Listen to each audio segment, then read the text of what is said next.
Boker Tov Umvorach. Vous savez que depuis Rosh Chodesh, Av, on arrête de manger de la viande. Mais le jour de Rosh Chodesh lui-même, on peut manger de la viande. Jusqu'à Tisha B'Av, et même le lendemain, le 10 Av également, la viande est interdite pour nous les Sfaradim, toute la journée du 10 Av, et pour les Ashkenazim, le 10 Av jusqu'à Hatzot, le minhag est de s'abstenir de manger de la viande et de boire du vin. Pourquoi ? Car le Beth Amikdash a été brûlé le jour de Tisha B'Av en fin d'après-midi. Étant donné que la majorité du Beth Amikdash a brûlé pendant le 10 Av, alors à titre de minhag, on s'abstient de manger de la viande et de boire du vin qui réjouissent le cœur. Bien que le jeûne lui-même a été fixé à Tisha B'Av parce que c'est le début de l'incendie, mais malgré tout, on ne se fait pas encore plaisir d'aller manger de la viande et boire du vin le 10 Av. Mais le jour de Rosh Chodesh, Rosh Chodesh Av, pour les Ashkenazim, déjà ils s'en abstiennent, ils ne mangent plus de viande, ils ne boivent plus de vin depuis Rosh Chodesh lui-même, mais nous les Sfaradim, ce n'est qu'à partir de la fin de Rosh Chodesh, pas au début de Rosh Chodesh Av. Et ce, par rapport à toutes sortes de viande, même la volaille. On ne mange que du poisson. Des personnes malades qui ont besoin de manger de la viande, alors elles ont le droit, car les Hachamim n'ont pas décrété à l'égard des malades.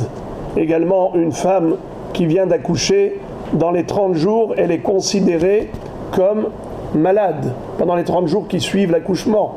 Une femme qui allaite son bébé, eh bien, elle a besoin de vitamines pour le bébé, elle a le droit de manger de la viande. Également, la veille de Shabbat, on a le droit de goûter, même si ce sont des plats où il y a de la viande. Mais étant donné que c'est une mitzvah de goûter les plats shabbatiques, alors en effet, ce sera permis.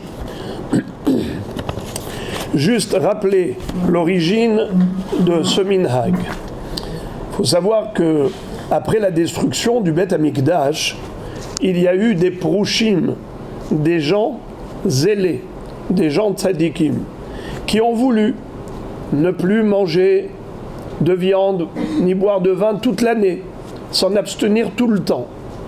Rabbi Yoshua ben Hanania était les voir et il leur a dit « Mais pourquoi vous faites ça, mes enfants ?» Ils lui ont dit « Comment peut-on manger de la viande alors que le Beth Amikdash est détruit, il n'y a plus de korbanot, donc il n'y a plus de viande sur le misbéach. Il n'y a plus de vin sur le misbéach, la libation de vin n'a plus lieu depuis la destruction du temple. Comment est-ce qu'on peut se faire plaisir ? On ne veut plus manger jamais de viande ou boire du vin. » Alors, il leur a dit, dans ce cas-là, vous devez vous arrêter de manger du pain, puisque il y avait aussi des corbanotes à base végétale. C'était les menachot, solet, beloula bashemen. Donc, il ne faut plus manger de pain, puisque la farine, elle était utilisée aussi sur le misbéach en tant qu'offrande, en tant que corbanote. Ils lui ont dit, tu as raison, alors on va manger que des fruits. Il leur a dit, mais non, vous ne pouvez pas manger des fruits, parce qu'il y avait les bikurim. Les bikurim, on les offrait à partir des 7 fruits d'Eretz Israël. Hita, Userora, Gefen, Teena, Verimon, Zaïd, Tamar. Alors ils ont dit, on va manger d'autres fruits. Tu as raison, les 7 fruits des bikurim, on ne mangera plus. Il leur a dit, vous devez arrêter de boire de l'eau, parce qu'on offrait pendant les 7 jours de Sukkot la libation de l'eau sur le misbéach, sur l'autel. Il n'y a plus de Beth Amikdash, alors arrêtez de boire de l'eau. Alors ils n'avaient plus de réponse. Il leur a dit, mes enfants, c'est vrai, vous avez raison. On ne peut pas s'abstenir de porter le deuil pour le Beth Amikdash. Varnik zera gzera. Mais on en gozrim à la tzibur gezera she'enam yicholim la'amod ba.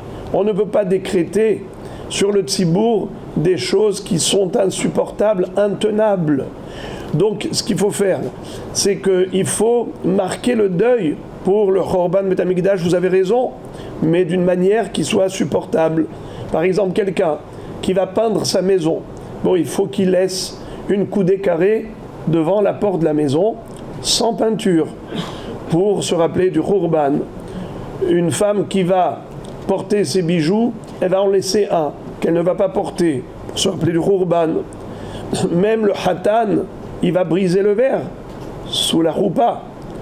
Il va mettre de la cendre, c'est comme ça que c'était le minhag à l'origine. C'était pas de briser le verre, ça c'est Tosfot qui rapporte le bris du verre, mais à l'origine c'était Efer Mikle, c'est-à-dire on brûlait du papier et on mettait de la cendre sur la tête du Hatan à la place des téphilines. Efer, Tahat PR. Les téphilines s'appellent PR, la gloire d'Israël.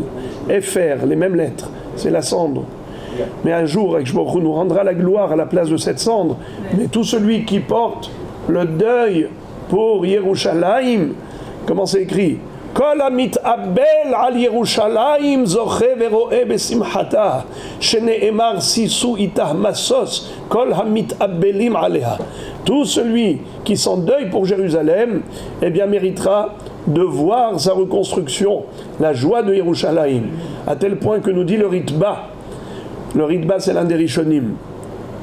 Les initiales de Ritba, c'est Rabbi Yom Tov ben Ashbeli.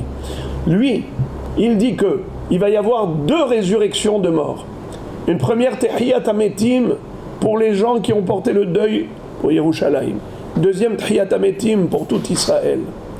C'est-à-dire, ceux qui ont pleuré pour Yerushalayim, qui a été détruite, ils n'ont pas oublié le Beth Amikdash. אם אשכחך ירושלים תשכח ימיני תדבק לשוני לחיקי אם לא אזכרכי אם לא אעלה את ירושלים על ראש שמחתי. Eh bien, ceux-là mériteront de voir la reconstruction, même s'ils sont morts. Eh bien, Baruch Hu ne va pas décevoir leur espoir. Ils revivront, ils ressusciteront avant la reconstruction d'Yerushalayim pour voir de leurs propres yeux ce moment extraordinaire où Akadosh Baruch Hu fera descendre le Beth Amikdash déjà construit du ciel. Mikedash Hashem konenu yadecha, comme Rashi et Tosfot le rapportent dans Masechet Sukkah Daf Mem Aleph, que le Beth Amikdash il sera déjà construit par Akadosh Baruch Hu et il descendra tout près pour directement la Geoula Shelema Bekarov Yamen.